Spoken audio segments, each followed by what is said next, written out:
Good evening, good evening, good evening. Welcome everybody to the live stream.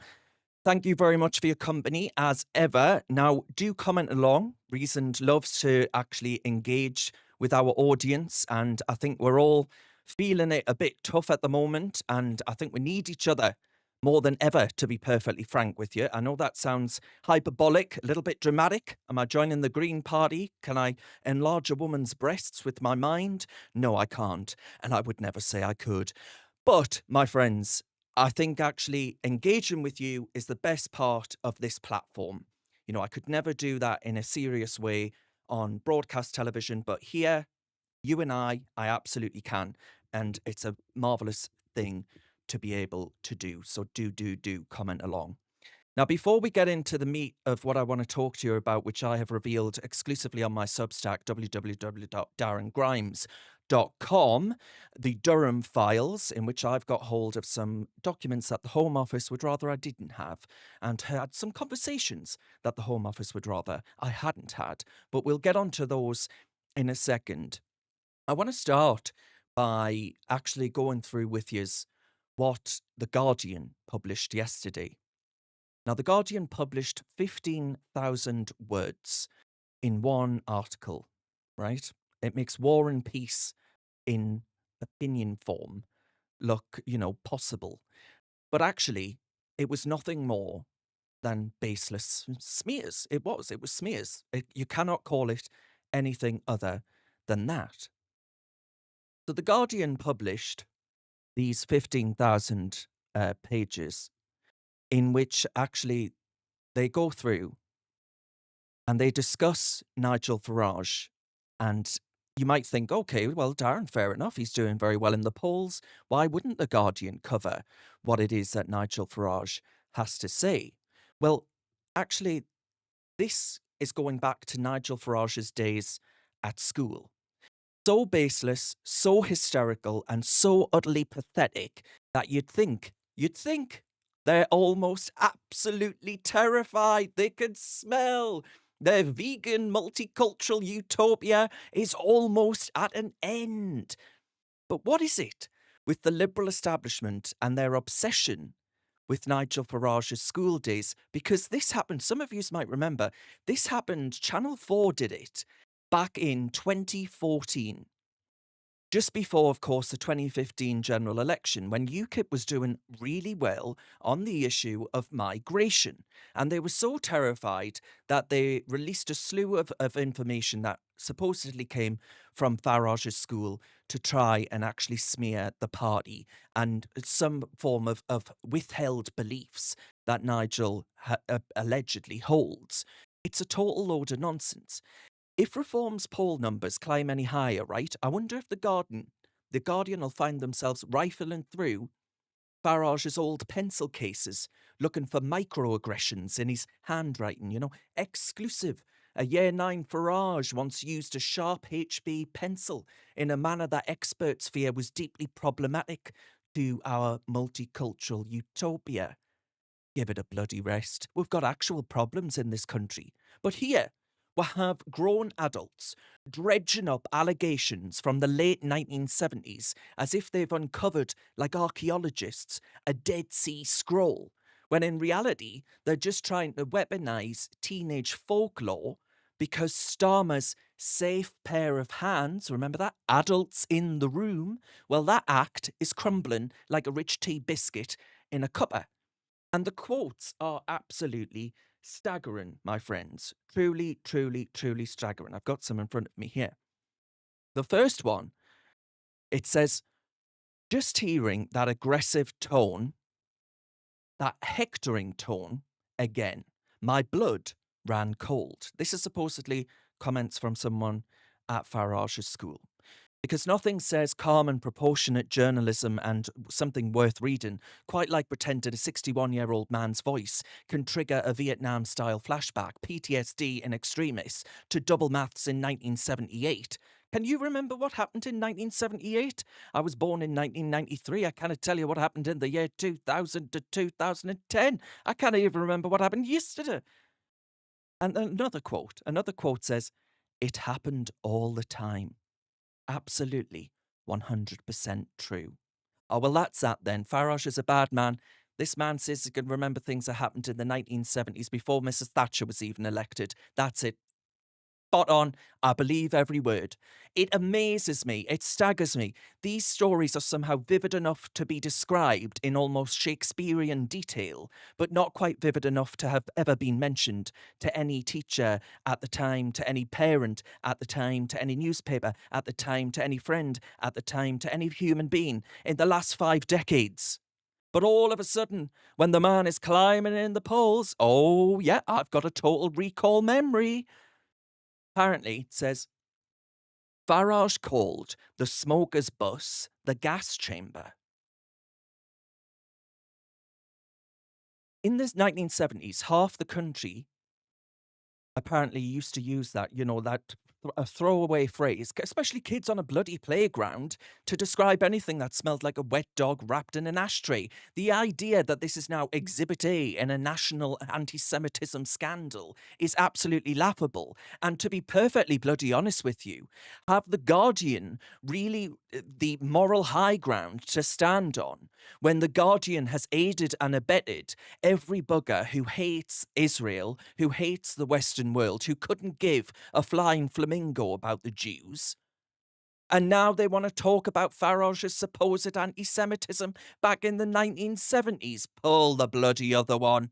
But the bit that the Guardian really doesn't like, they keep waving this around like a teacher's letter, as if it's sort of a Rosetta Stone of modern politics. But look at who wrote it, right? Look at what she admits. And look at the fact that she didn't even know him personally. It's gossip that's turned into print and presented as gospel, not gossip, gospel. And they're treating it like it's a witness statement at the bloody Nuremberg trials. I'm assuming that right now the Guardian are going to be telling us that Farage should have stood in front of the Nuremberg trials on bloody trial. And even their own reporting, right, it openly says others who knew Farage then do not recall the behaviour. You've just printed 15,000 words of absolutely objectionable bollocks. And now you say, oh, hey, some people cannot remember the version of events that people that might not have liked Farage back in the 1970s now present as complete verbatim truth.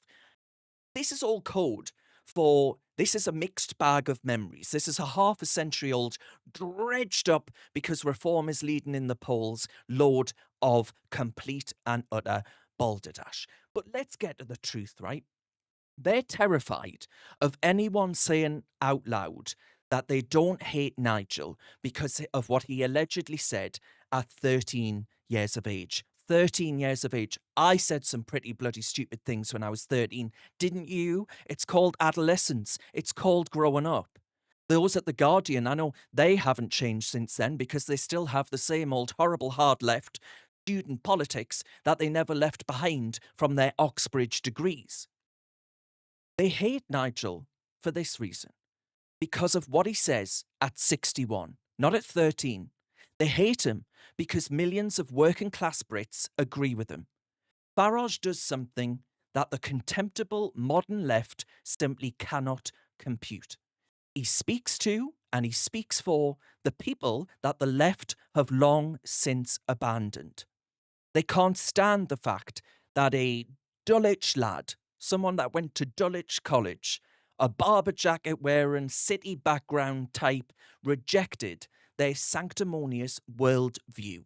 He walked away from their cosy cultural club with pats on the back of how progressive they are, and he actually dedicated his life to blowing their consensus to absolute smithereens.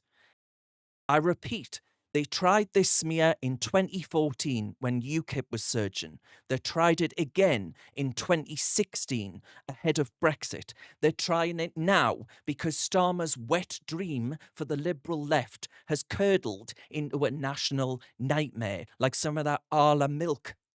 The Guardian's tone isn't investigative, it's hysterical. It's the sound of a political class realising that the country is slipping away from their grip, and they're resorting now to rummaging around 1970s school corridors like forensic archaeologists of some perceived trauma from the 70s. Now, if you're wondering why trust in the media is in a complete free fall, well, my friends, look no further. You've got your answer. You've got your answer. Grown adults behaving like playground. They're like, look, you remember the kid at school, the prefect, who would walk around being the biggest swat in the room, like some kind of meddling, moany mini. Well, that's what they're operating like, but with a 50-year delay. People want serious politics. We've got serious bloody problems in this country. The Guardian gives them ghost stories that they admit may well not have happened. Memories may diverge. And here's the twist in all of this. All of this. Every breathless, sensationalist quote that they accuse papers like The Sun of being guilty of, every dramatic recollection, every seance-like memory, like Derek, you remember Derek from Most Haunted? I've got Mary here. Mary wants Dick. Mary wants Dick. That's basically what The Guardian are doing, but they don't have the millions of people watching or reading them. 1978 is what we're talking about here. Memories going back to this time do not hurt Nigel. It doesn't hurt reform. It hurts these people. It hurts the left because the British public can smell the desperation. They smell the bullshit and they smell the stench coming out of Guardian HQ this week. It could knock a horse flying off its feet. The smear merchants, the smear machine, they're grinding their gears. But the old magic isn't landing anymore. The rituals of old are failing. Reform is rising because ordinary people are rising too. And not even the Guardian's supernatural ability to summon trauma like some pound shop Mystic Meg. What was it they used to call Mystic Meg on Spitting Image? Septic Peg.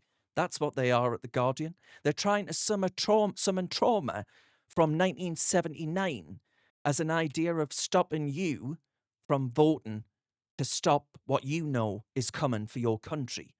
So you want to know why the establishment, why the Labour front bench, by the way, Keir Starmer was out talking about this article today. He said Nigel Farage has got questions to answer. Questions to answer. Apparently, back in his past, Starmer was involved in cozying up to communist regimes. Does he have questions to answer for his past? The wets in the Tory party are bringing it over Farage, Labour front bench bringing it over Farage, and it's all plain to see why. Their house of cards is coming down. Their day is almost done. This is like watching the fall of the Roman Empire. Right? It really is. They have had their time in the sun, and the chickens, and we're all chickens, and I've felt like a headless chicken, I tell you that. I've felt like a headless chicken over recent weeks. Weeks, months, years.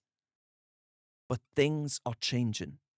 And it's an absolute pleasure and an honour to be part of that change. But what are they so scared of? You know, Nigel Farage is being taken seriously. Other members of Reform are being taken seriously. Zia Youssef set out 25 billion quid worth of cuts to the economy that actually would have the left in complete hysterics, but not because they're cutting all sorts of things that I get told are going to be cut. You know, the NHS, God forbid. No, we're not. No one's talking about the NHS. What we are talking about is serious, proper proposals that can actually be delivered. So, if we look at what Zia said here on, I'm not sure which MSM show this is, to be honest, but have a little gander at this, because I thought actually these are serious proposals. This is a sign of a serious party, and that's what they can't stand.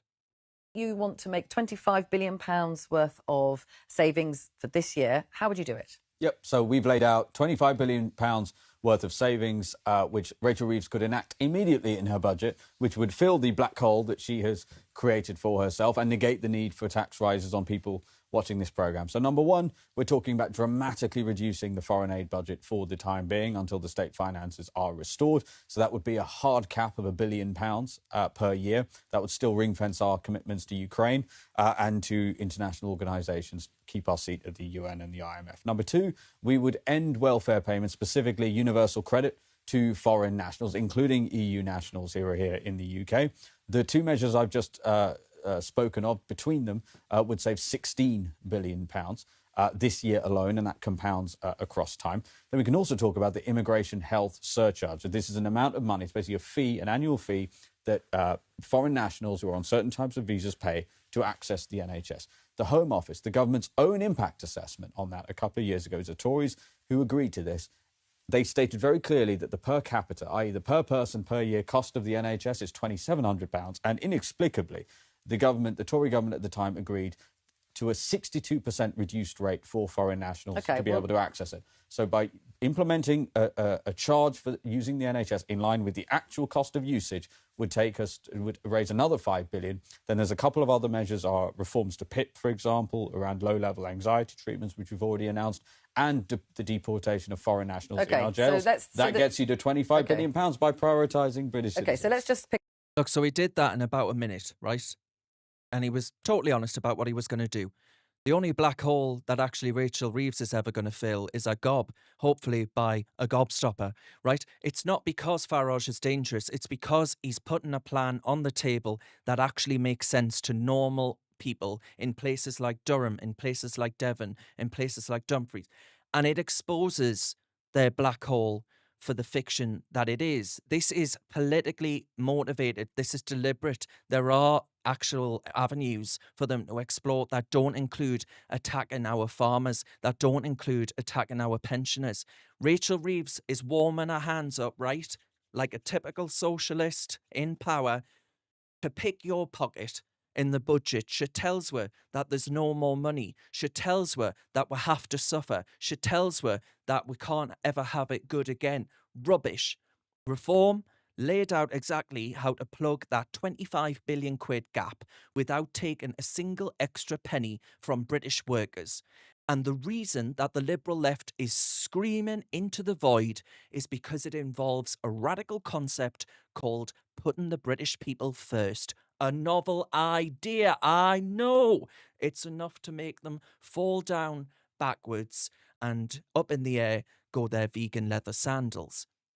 Here's the plan, right, that they don't want you to hear. The foreign aid madness alone, we're sending £10 billion abroad while our own services totally crumble. Have you tried getting an NHS appointment at the minute? I get emailed by so many of my residents saying, Darren, I've had to cancel my appointment and I cannot actually get seen because they cannot get parked. Things like that. Real issues. Issues that matter. We're increasing the population so fast. Have we really got the infrastructure for all these new arrivals? Well, no, we simply don't. We're talking about funding for a road. We saw the clips of a road in Guyana, and we're sending £100 million for family planning in Pakistan. I couldn't give a flying flamingo about Pakistan. How about we plan for our own families first? How about we help people who are struggling with kids? No, cap it at £1 billion and save the rest. Genuine disasters, if people are dying in a tsunami or whatever else, fine. Cap it at £1 billion. Help those people out. But you save the rest and you spend it on us. The NHS isn't an international health service. Right now, the government charges migrants a discounted rate to use the NHS. Well, if I go to Mogishagu or whatever else, I imagine I wouldn't be given a discounted rate, would I, to use their healthcare system? The cost of that is £2,700 a head, but we let them pay peanuts. So why are you at home subsidising the healthcare of the rest of the world? I say, and Zia says, and Nigel says, charge the full rate, save 5 billion quid, end welfare tourism. Why are we paying 6 billion quid a year in universal credit to foreign nationals? We're spending similar amounts of billions to keep them in hotels. If you come here, you support yourself. If you come here illegally, you get the hell out. If you can't, you don't get a handout. It's as simple as that. We deport the foreign criminals. We're spending nearly 600 million quid housing foreign criminals in our prisons at His Majesty's pleasure. You remember Madapasa, the one that did I was going to do the guns thing, but I'll probably be banned from YouTube. But you know the one I mean. Madapasa, an Afghan fella who said he was going to come and kill Nigel Farage and he was banged up. Well, there are videos of him in prison. Where's he getting the smartphone from? They're gallivanting about in there like they're in some kind of liberal left detention centre for youths. Deport foreign criminals like that. Couldn't care less if he'll be oppressed in Afghanistan. That's not our problem. We are housing foreign criminals at your expense. Kick them out. The Spectator magazine actually called this all the politics of national preference. I call it basic common sense. This is the revival of common sense. That's why they hate Nigel. Zia nailed it in that 1-minute clip. It's treachery that Labour makes a conscious choice to tax you to fund welfare for people who aren't even citizens of our country. And there are actually far too many citizens of our country who have been given it willy-nilly, like it's buying a ticket on a bus.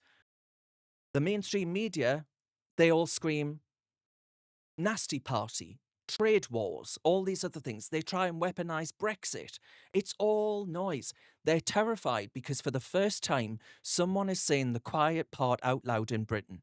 We don't have a revenue problem. We've got a spending problem. We've got a prioritisation problem. We're spending it on the wrong people. Let Reeves try and explain, why don't the media ask her this? Why does a road in Guyana matter more to you, love, than a pothole in County Durham, right? I'd love to see her try. Explain that. And speaking of people who are absolutely terrified of the truth, let's turn to another one of Reform spokespeople. And she was up against the Green Party's leader. Now, if you want to know why the Liberal left hate Reform, look no further than this clip. Not because of Nigel, it's because they cannot handle reality. This clip is of the absolutely brilliant Layla, and Layla is talking to, more like being shouted at, by the guy who's nuttier than a fruitcake, Zach Polanski. And he really is nuttier than a fruitcake. I say, actually, it's Zach Total Plonker, never mind Polanski, going on Newsnight and trying to gaslight the entire public by telling you that we don't have a problem. We don't have a problem. You tell that to my residents. You bloody well tell that to my residents. Have a watch of this one.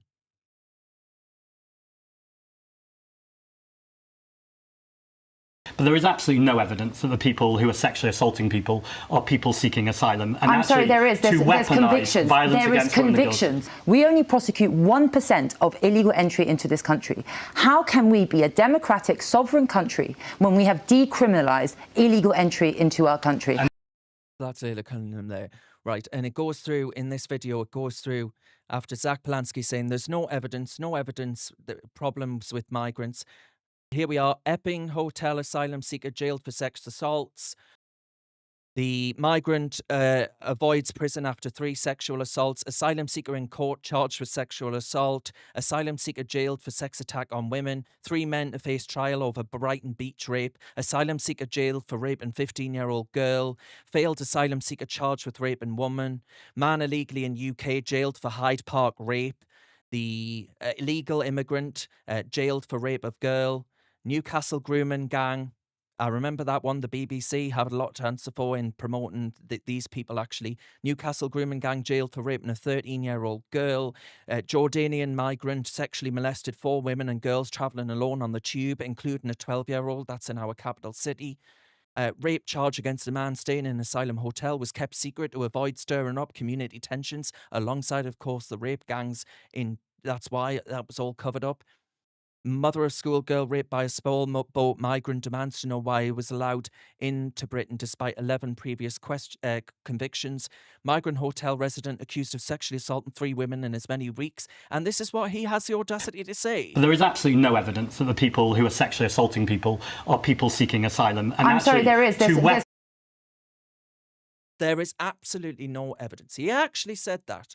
You know, while headlines about convictions are literally being discussed, he looks you in the eye down the box of the Beeb and he says it's not happening. The BBC are probably going to clip that up for social media and present it as Zach saying the complete opposite. That's how they play things these days. Thank God for Layla. She didn't let him breathe. There are convictions. Simple, factual, devastating. That's what they hate. The truth. She points out that the real stat they want to hide, we only prosecute 1% of illegal entry. 1%. 1% of illegal entry. We've effectively decriminalised breaking into our country. If I break in to any other country around the globe, I waltz in, I throw me passport, they'll say, "Hi, you can sling your hook." This is why they hate us. They hate us because we are willing to have the difficult conversations that need to be said. We are the only ones pointing out that their precious multicultural utopia is a total lie. They have sacrificed our safety on the altar of their backwards ideology. And what have they left us with? It isn't a utopia. It's a dystopian, disunited, depressing hellscape. And they'd rather let it burn than admit that they were wrong. It's like the trans stuff. Did you see that interview with Ben Leo interviewing this so-called doctor that wants to give kids hormone treatments, pump them like they're some kind of cow being fattened for slaughter? They would rather let those children suffer than admit they've got it wrong. People in the Labour Party today. And folks, maybe I wonder if, for saying all of this, we soon might be criminalised for saying what Layla said on the BBC. Not for Islamophobia, because that word's gone, but for a cuddlier version of anti-Muslim hate. This is what's coming. So, Starmer was actually asked about this and by one of his MPs, and this was his response. So, for context, the Islamophobia definition was meant to have been completely removed from the agenda, from the Labour Party's agenda, but it's back. It's just got a different name. See if you can hear the rebrand of this particular definition. Government has the proposal. Abdul Khan. Thank you, Mr. Speaker. As the Prime Minister is aware, November marks Islamophobia Awareness Month. This Labour government has shown a steadfast commitment to supporting Muslim communities, particularly through consulting on the definition of Islamophobia. Given anti-Muslim hate is at record levels in the UK, can the Prime Minister outline the steps this government will take to tackle a rising level of racism, xenophobia against the Muslims in Britain? Minister. Can I thank him for raising this important issue? He's always been a strong champion on this.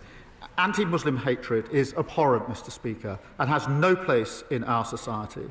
And the increase in incidents must be addressed. It's why we're increasing funding to protect mosques and Muslim faith schools across the country. It's why we've announced a new fund to monitor anti-Muslim hatred and support victims. And we continue to work on the definition of anti-Muslim hatred. There we are. So, in the press, as you may well remember, in the press, there were stories about how the Labour Party had rolled back and teared up its Islamophobia definition. So this was back in October, and it said, the Labour Party has torn up its definition of Islamophobia amid fears it could threaten free speech. A party working group has drawn up new wording that will replace the controversial definition it adopted in 2019. Well, we see it now, clear as day, do we not? That actually what they've replaced it with is the word anti-Muslim hatred. They've changed the word, but the outcome will be absolutely the same. This is the sound of another Starmer screeching U-turn performed so quietly that you'd think he was tiptoeing across the House of Commons in socks, praying, probably on a mat, that none of us have noticed. For years, Labour have been flogging the APPG, that's the All-Party Parliamentary Group, definition of Islamophobia, like it's holy writ, waving it about like they've just found some new text. The media repeat it, Labour MPs chant it, and anyone who questions it gets treated like they've just set fire to the Quran on Westminster's College Green. You know, we need to cut through the waffle here. The APPG sounds like something official, but it's actually just a Westminster book club with a theme, and this particular theme is British Muslims. Now, back in 2018, they cooked up a definition that Labour immediately adopted, like adoring seals clapping in some kind of swim park. Islamophobia, it says, is rooted in racism and is a type of racism that targets expressions of Muslimness or perceived Muslimness. Expressions of Muslimness. So if I say I liked a certain part of the Quran and someone else said I hate that part of the Quran, do I get to report them for anti-Muslim hate? Expressions of Muslimness, criminal. An expression of Muslimness could mean absolutely anything. It is so nebulous that it can only have come from the Labour Party. A belief, a practice, a political demand, Palestine, a cultural custom, an activist slogan, Free Palestine, an imam's sermon calling for jihad, a grooming gang whistleblower being inconveniently honest, anything. By calling all of that racism, they effectively make criticism of an ideology, a theology, into a hate crime. It's a blasphemy law with better PR. They've decided that the British public don't like the idea of Islamophobia being brought into law, but they don't think anyone will take umbrage with anti-Muslim hate being brought into law. Government Starmer, the one who actually has to govern, has said, well, I can't do that on Islamophobia. I've got to do it on anti-Islam hate. He knows that the definition is political napalm. He knows that it's unworkable. He knows it's legally shaky. He knows it would blow up half of his cabinet within a week. So watch what happens, you know, in that clip when Afzal Khan asks him point blank to adopt it. He says there, we continue to work on the definition of anti-Muslim hate. So the Telegraph were wrong. Labour have not teared up the definition of this. They've just given it a rebrand, I should say, and a rebland. That man is bloody bland. I tell you what, I'd need some salt on me plate if he was on it. It ain't an accident. It ain't a slip. It's a linguistic shell game. It's the kind politicians play when they're terrified of telling you the truth. He knows the word Islamophobia is toxic. He knows Britain has had enough of activists turning legitimate criticism into racism. He knows the public will not tolerate a state-sanctioned blasphemy code, so he's rebranded it to get it through instead. Swap the label, keep the powers, call it anti-Muslim hatred. Who could possibly be opposed to that? And the country nods along. Because, of course, nobody supports hatred towards individuals, right? Despite the fact they accuse us of all of being absolutely laden with the stuff. But if this new definition includes insulting the faith, offending religious sentiments, speaking too bluntly about Islamist extremism, we're back to where we started. The same fundamental core tenets of this proposed legislation are still as ugly and problematic as they were back when we first heard about them. It's the same censorship, same poo, different bumhole. New label, same danger. And here's what Starmer won't say out loud. He isn't protecting people. We already have laws for that. You go across, you hit someone, you do something to someone who is a Muslim, well, guess what? You go to jail because we already have laws to protect people from violence. He is trying to protect ideology. He is trying to ring-fence Islam from public criticism. Some parts of it that I would argue are perfectly legitimate. And he's doing it at a time when the country is crying out for honesty about extremism, community tensions, integration, all of those things are watchwords of the moment. So I say to you, my friends, don't fall for the rebrand like the Telegraph did. This is Islamophobia light. It's not even light. It's the same thing. The same thing. The same amount of calories, the same authoritarian taste, the same bitter pill to swallow. That's exactly what this is. It has real world consequences too. You know, Chloe covered on this channel yesterday that this took place at a UK airport from a guy, an activist, who does post a lot of content that will be offensive to some people, of that I've no doubt. Now, he went on Sky News Australia and he put bacon on himself and said it was to repel Muslims. Now, many people will have found that offensive. Again, of that I've no doubt. But is this really the consequence to offence?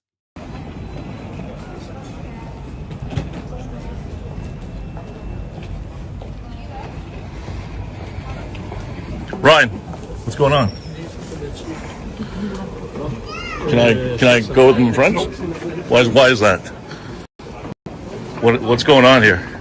They let you out? Yeah, but look, terrorism, Schedule 7. But what did you actually do for them to suspect that? They said it's because of my social media posts. They can take the Sharia law and shove out. There's only one culture that pours acid on women's faces. So yeah, for against mass migration and Islam? Yeah, exactly. So I had to give them all my passwords for my phone, all my passwords for my social media, all my laptop. They've taken all my phones, laptop, everything, banking, everything. So look, I'm not saying I don't actually know this person. I just know this clip and I know the particular appearance on Sky News Australia. But I find it deeply troubling that cause and offence can see you accused of such a serious charge as terror. I don't see this happening when people say to me, "Oh, Darren Grimes, you believe in a magical pixie in the sky called God." And actually, the whole theology behind Christianity is completely at odds with mine, and therefore you're wrong, and all the rest of it. A lot of Christians find that deeply offensive. Do people get arrested at airports on terrorism charges for that? No, they don't. I'm really worried about the two-tier nature of everything in this country and the complete overreaction in the name of combating hate, so-called hate. That's why I'm so fearful of this Islamophobia definition or the anti-Muslim hate definition. We know exactly what it is. We know what it's there to do, and we know exactly why it needs to be defeated. It's very chilling, very, very scary stuff indeed. I'll get to some of your comments. Class said, a crazy world. Izzy says, if they want a theocracy, stay in a Muslim country. Slim says, I love the Scottish Korean. And the Casey says, Labour causing total violence. I hope not, Casey. I hope not. I really hope not. You know, I hope we're not going to end up in that state. But I see people being pushed every single day. I see people being pushed.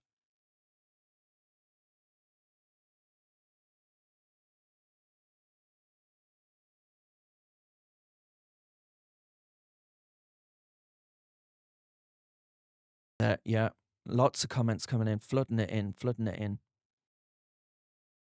Dominus says, Prince Andrew is more popular than the British public than Slippery Starmer. Yeah, that's a good point. That is a very good point.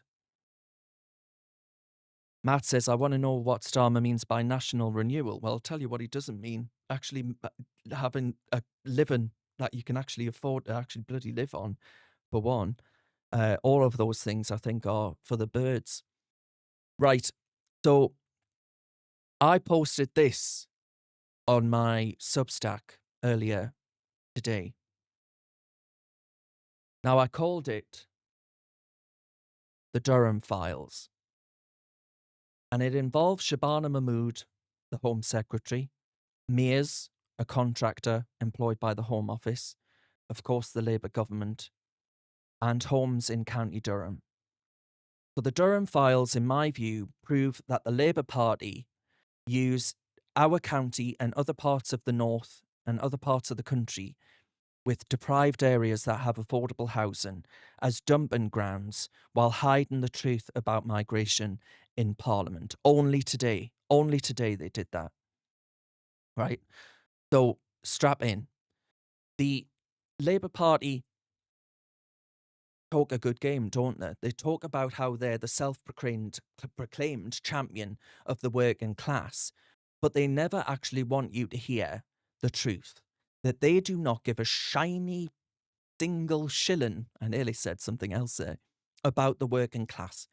Not in County Durham, not in the North East, not in anywhere else. If you're waiting for Labour to defend you, to defend your community, to defend your safety, to defend your housing, to defend your kids' future, well, you'll be waiting longer than the Home Office takes to answer a Freedom of Information request from me. And that's saying something. Here's what we do know from the Durham files. While Labour MPs prance about Parliament, moralising about fairness and how they're getting tough on asylum, quietly signing off a system that treats working class communities like glorified dumping grounds, they've turned County Durham and other places into an overflow bucket for Britain's migrant crisis. They didn't ask you, you never consented to this. They didn't even tell you. They did it without giving a damn about the pressure it places on your neighbourhood, your family, your community. In Durham, over 200 houses have been seized. Apparently there are 50 more so coming. There are 500 men crammed in like sardines, 3-to-1 a household density. So who pays the price for that? Well, it's not folk in leafy parts of London in the political and media set. It's not Surrey Champagne socialists. It's you. It's us. It's the North. It's the same Labour activists who use the hashtag refugees welcome from a nice kitchen island in, I don't know, Sussex or somewhere else, a nice leafy part of London maybe, and they suddenly go suspiciously silent when you ask them how many immigrants that they've actually taken in during this crisis. The answer is always a categorical 0. The Green Party deputy leader, I covered this last week. She has pushed back against migrants being put in her own patch, but she'll happily swallow the party line saying that we need to be welcoming to all. Hashtag be kind. Until the be kind presents a knife. 71 councils, overwhelmingly Leithy, Liberal, Labour-loving, and this was a document from 2024. 71 councils didn't take a single one. They dumped the entire burden onto us and they called it compassion. Now that was, of course, the Conservatives. This is the type of compassion where they feel virtuous and you have to deal with the fallout. They claim it's a national effort. It's not. It's a national stitch-up with the thread running straight through the likes of County Durham. I only mention County Durham so much because I, of course, represent County Durham and I care passionately about it and, of course, live here. Meanwhile, back in Westminster, and I also care about it because I get contacted from so many residents saying how terrified they are that migrants are moving in next door, despite us being told by the Home Office and Mears, the Home Office contractor, that this has been put on pause and that County Durham has had more than its fair share and wouldn't be getting any more. Bollocks. Yes, we have. Labour MPs post articles saying that it's been paused and how successful they've been in actually bringing about the end of County Durham being used in this way. It's not true. The evidence is not saying that. Working class voters are only useful to the Labour Party when it's election season. Your sons and daughters are only useful when it's election season. After that, it's back in the box you go. This is why people feel utterly powerless and why it's so dangerous for democracy. They vote, you vote, for control of immigration in every single general election since I've been on this planet 32 years ago. You're ignored. You vote for fairness in housing, you're ignored. You vote for your voice and representation and honesty, ignored. Labour's message to the working class is basically sit down, shut up, pay your taxes and don't you dare sodden well complain about the consequences of our decisions or lack of action. Why, I'm sorry, pet, to use a northeast expression, not in County Durham. Reform have blown the lid off this racket. We have forced the truth into the daylight, and now Labour are scuttling around like beetles when you lift the paving slab. That's what it looks like. They thought that keeping me out of meetings, which I've had happen, by the way, I was told I couldn't attend a Northeast Migration Partnership meeting. That's like a body created to deal with all this stuff. Deal with it means dishing them out like they're trading cards kids are using. They kept me out of a meeting to keep you out from the truth. They blocked FOIs. They redact everything short of paid numbers. They slam FOI doors, slam shut. And still, the truth has come out. Because while they hide, we act. We have conversations. We ask the difficult questions. They posture, we protect our people. While they're kneeling on their knees before the London Commentariat, we stand up for the northeast of England. And let me be absolutely clear. My people here come before boat people there. You can call me every name under the sun. I do not care. It will not change. This is an emergency. And the Labour Party couldn't give a crap about the working class, but we do, and we're just getting started. The only reason I know about the numbers that are coming through right now is because of the fact that a whistleblower has spoken off the record, right, and revealed this. The facts of the matter are that 50 new homes might not sound a lot. We've got 500,000 people in County Durham. But I tell you what it does mean. You pack them to the rafters and you put them among communities, and 50 homes suddenly feels like 500,000 isn't actually all that many. I care about my community. Reform cares about your community, and we're just getting started. Of that, I promise. And I don't care what I'm called. I don't care, what they attempt to say or do when it comes to me. We have to speak to the truth to power on this, because the facts of the matter are, we haven't got time. We have not got time to pussyfoot around like this. Now, the other story that I saw, just to highlight that this isn't stopping, TikTok are still using, is still being used, rather, to advertise people smugglers, trades and wares to lure migrants into the United Kingdom. The Times did an investigation and found 80 accounts to be operating in plain sight, as in you just whack it into a search and you find these accounts. It's not rocket science. If the Times can do it in a jiffy, why can't the Home Office do it? It's because they don't care. They don't care about it. That's what's going on here. And this is despite TikTok's pledge to actually crank down on illegal content. Don't forget that the Chinese own TikTok. Do you think it's in the Chinese interest to destabilise the United Kingdom of Great Britain and Northern Ireland? I certainly do. I certainly do. And that's what's happening. That's what we're allowing to happen to this country. The migrant catastrophe is about the destabilisation of our country and the undermining of democracy in our country. So again, I will keep talking about these issues because you need a voice. You need to be heard. We need to be heard. So damn right, I'll continue talking about it. And just finally, we've got to talk about this because it might not seem like a serious story to you, but it is to me. It matters because it's so terribly depressing. Another company has said, ExxonMobil, which is a chemical manufacturer and a big oil conglomerate, has said that they're closing a chemical plant in Fife with the loss of 400 jobs. So the Mossmoran site will close as soon as February. 400 jobs, they're good jobs, well-paid jobs in the kinds of industries that we need to actually have, so men can feel pride over their own lives, can feel that they are proud of who they are. That's what I see. Do you know, in the last 6 months, I've had 3 young men, and I'm only a councillor, right? So if you consider it's a council ward, I'm not talking about a massive geography. The last 3 months, sorry, 6 months, 3 lads, young lads, have killed themselves in my ward alone.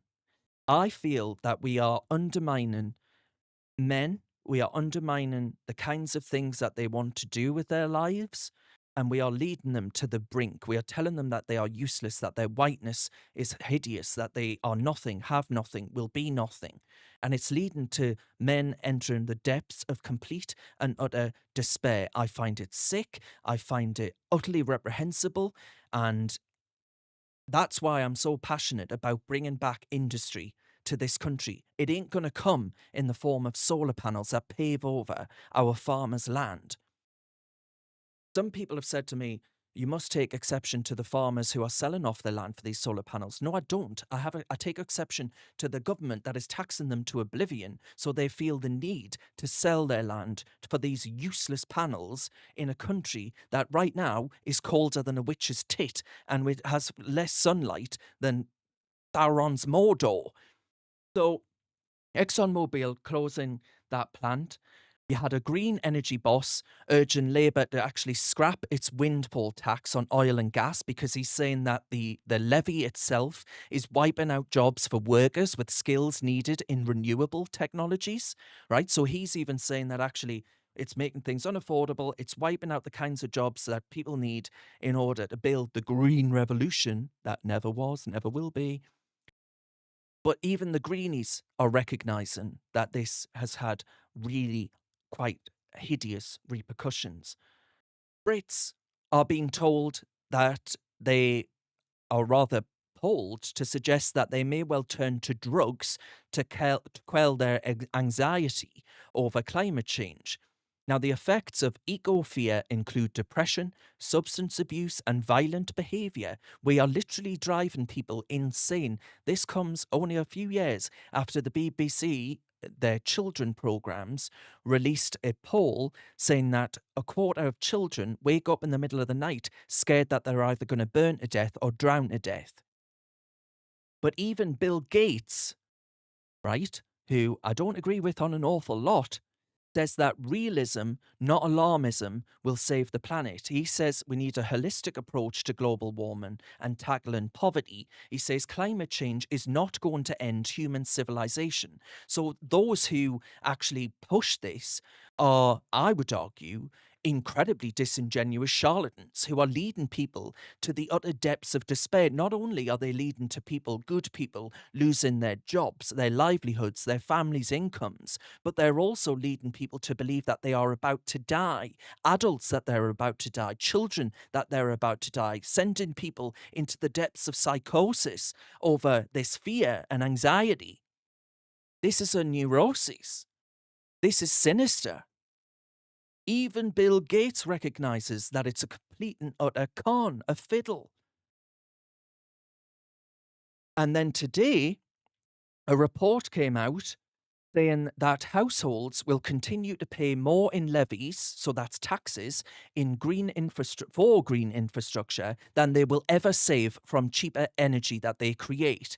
And that means higher bills into the 2030s. You think you're struggling now in 2025 as the winter starts to bite. You think you're struggling now. Just wait, baby. Just you wait. The oil and gas pipelines are being squeezed off, strangled out of all semblance of sanity. And it's going to get a hell of a lot worse. And if you think, Grimesy, what selective report are you suggesting to me right now? What is this actually saying? Well, the charges that we're talking about here are coming from an independent energy analyst who's written the report. Actually says that while renewable energy is critical, he says renewable energy is critical for the energy mix, it cannot be basically the government must ensure that the resultant system is cheaper. Well, it ain't ever going to be, right? It ain't ever going to be. So this whole thing I find sick. Miliband promised us, let's not forget, that we would have cheaper energy bills to the tune of 300 quid. That you and I right now would be rubbing our hands warmed up toasty from our radiators, our gas central heating, happier than a pig in poo. Because we've cut 300 quid off our energy bills. The opposite has happened, man. The total opposite has happened.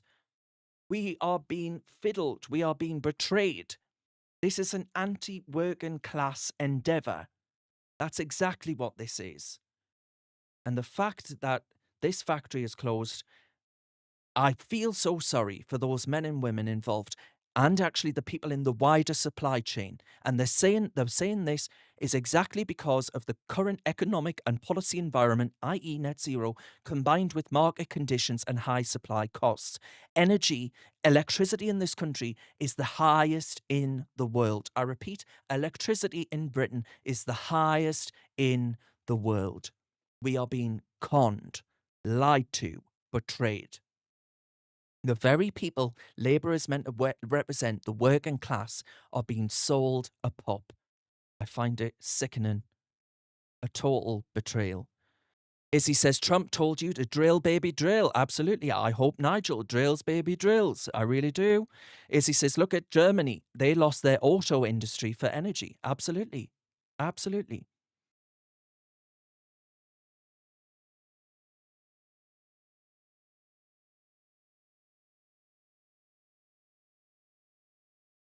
Alison says they're a bloody disgrace, no bloody shame. I agree. Alison, I agree. Casey says, Durham, where's that? Casey, you're going to have to come up, my love. You'd love it. It's a beautiful little place, patch of the world.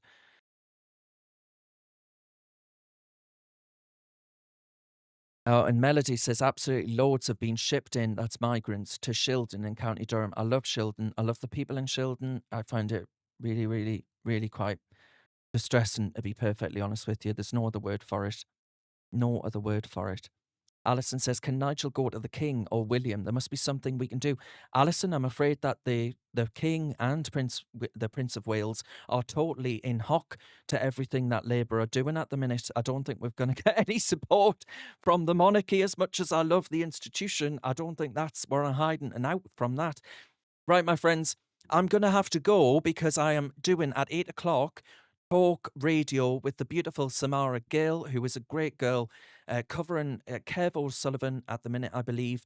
So you can catch us there if you're about in half an hour or so, and we'll see what topics are unleashed upon the nation. But thank you so much for joining me today, for joining and supporting Reasoned. I'm sorry I'm not the beautiful Chloe Dobbs, but she, of course, will be posting videos throughout the week. I will be back next week to post more content and give you my unfiltered, uncensored and unleashed opinion. For more of me, you can go to www.darrengrimes.com. But please do like, subscribe and share our Reasoned content because it helps us actually get the message out there. The algorithm doesn't like the kinds of conversations and topics that we talk about here on this channel. So every bit of support that you can offer really does help. So I really appreciate it. Everyone involved with Reason that's been involved with it since lockdown, since I was squirreled away in a bedroom launching this endeavour, really appreciates every bit of support, every like, every comment that you give. And honestly, I love to read them. So thank you so much for all of them. Thanks to you for being you. And I'll see yous on the next one.